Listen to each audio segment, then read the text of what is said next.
saw her twice that day. The second time, she was outside my house wearing the same clothes. This happened in 2017 when I was staying with my sister in Northwest. I'd been sick for a few days. Nothing serious. Just one of those bugs that knocks you flat and keeps you on the couch. That particular afternoon, I was lying there drifting in and out of sleep when the feeling hit me. I wasn't alone. I couldn't see anyone. The room looked exactly as it should. Afternoon light coming through the windows. My sister's things scattered around. The TV on mute.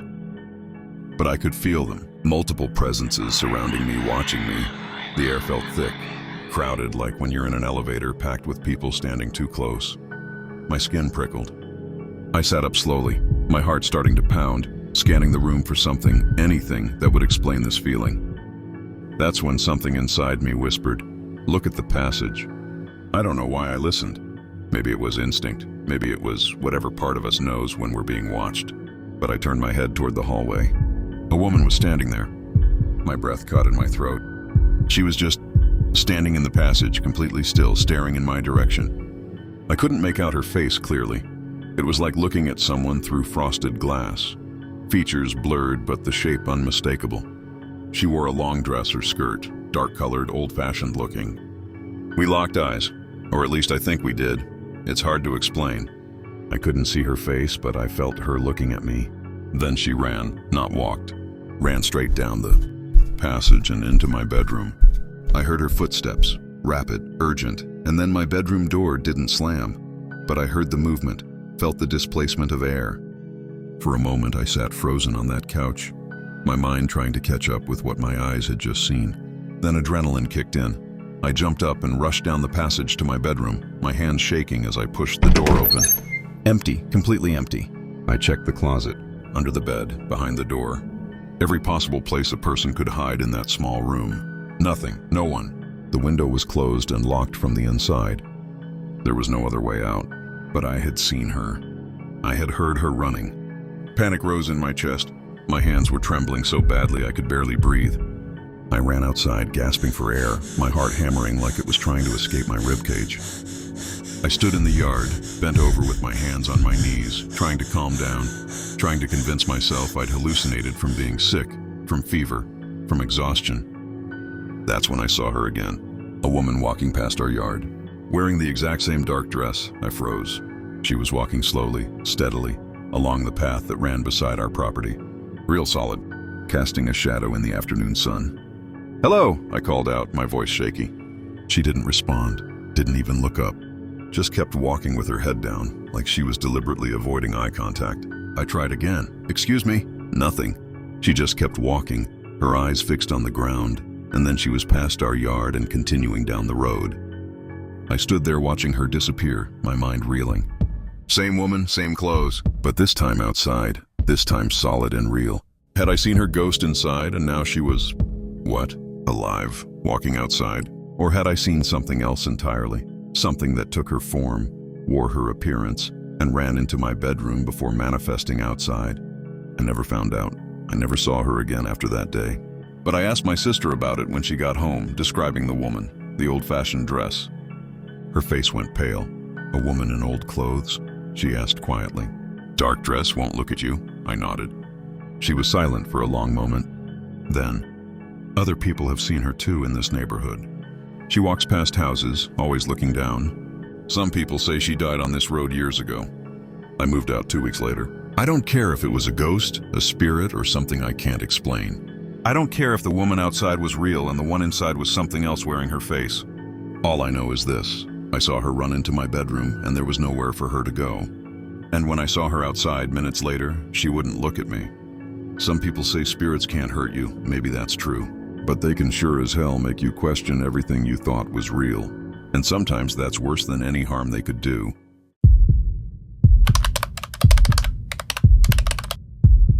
I stopped answering the bathroom door after that night. For months I'd been having these dreams, walking through cemeteries, wandering in complete darkness. The kind of dreams that stick with you after you wake up, leaving a residue of unease that coffee can't quite wash away. I didn't think much of it. Everyone has weird dreams, right? Then the banging started. In the ceiling, always at night. Random sporadic knocks that had no explanation. Old house settling, I told myself.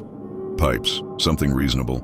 I kept telling myself that right up until the night I saw it standing beside my bed. It was late, maybe 2 a.m., and I was lying there in the dark, that state between awake and asleep where your mind plays tricks on you. Except this wasn't a trick. From the corner of my eye, I saw a figure. A person-shaped shadow standing right next to my bed, completely still. My heart jumped into my throat. I sat up fast, squinting into the darkness, trying to make out details. The shape was there. I could sense its presence, but I couldn't see it clearly enough to confirm what I was looking at. Nothing moved. I stared for what felt like minutes, my eyes adjusting, trying to find proof that I was just seeing shadows cast by streetlight through the window or clothes hanging on a chair. Nothing, just the usual shapes of my room. I lay back down, forcing myself to breathe normally. You're tired, you're stressed. It's nothing. I turned onto my side, facing away from the door, pulling the blanket up to my chin like it could somehow protect me. I just needed to fall asleep. Morning would make this all seem silly. That's when I felt it. A cold breath on the back of my neck. Not a draft from a window. Not my imagination. Breath. Slow, deliberate, like someone leaning close and exhaling directly onto my skin. Every muscle in my body locked. I couldn't move, couldn't turn around, couldn't scream. The cold spread down my spine in waves, and my mind was screaming at me to run, but my body wouldn't respond. I squeezed my eyes shut and waited, paralyzed with fear, until exhaustion finally dragged me under. When I woke up around 4 a.m., I needed the bathroom badly. My mouth was dry, my heart still racing from whatever had happened, or whatever I'd convinced myself had happened. I stumbled down the hall, turned on the bathroom light, and locked the door behind me. The light helped. The normalcy of it, the running water, my own reflection looking tired but solid and real, helped ground me. I was washing my hands when someone knocked on the door. 3 sharp raps.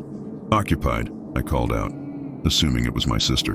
Maybe she needed something, or maybe I'd woken her up stumbling around. I continued washing my hands.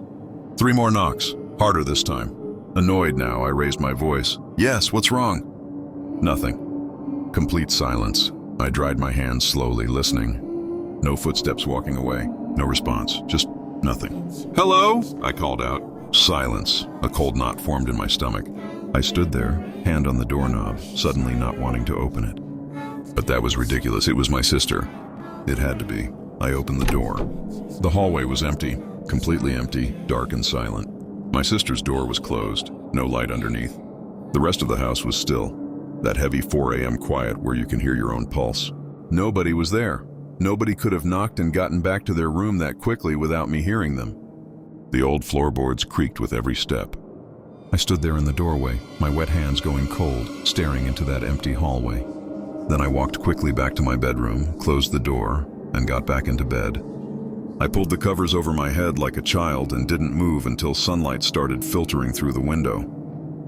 That was 3 days ago. I still hear the banging in the ceiling. I still have the dreams about cemeteries and darkness. But now I also have the memory of that cold breath on my neck and those knocks on the bathroom door. Knocks that came from no one. I don't know what's in my house. I don't know what stood beside my bed or what breathed on my neck or what knocked on that door at 4 a.m. But I know this. When someone knocks on the bathroom door now, I don't answer. I wait until morning to open it. Because some questions are better left unanswered. And some things knocking in the dark aren't looking for a response. They're just letting you know they're there. Okay, I have a question for you watching right now. Right now, in this moment, do you feel like you're alone? Are you sure? Because the people in these stories thought they were alone too, until they weren't. If you've got a real paranormal experience, I want to hear it. Comments, email, whatever works. I'll share your story, keep you anonymous if you want, and let thousands of people know they're not alone in what they've experienced. Hit that like button if these stories resonated with you. Subscribe for weekly real ghost encounters. Check the description for how to submit your story. And one last thing, look behind you real quick. I'm kidding, maybe.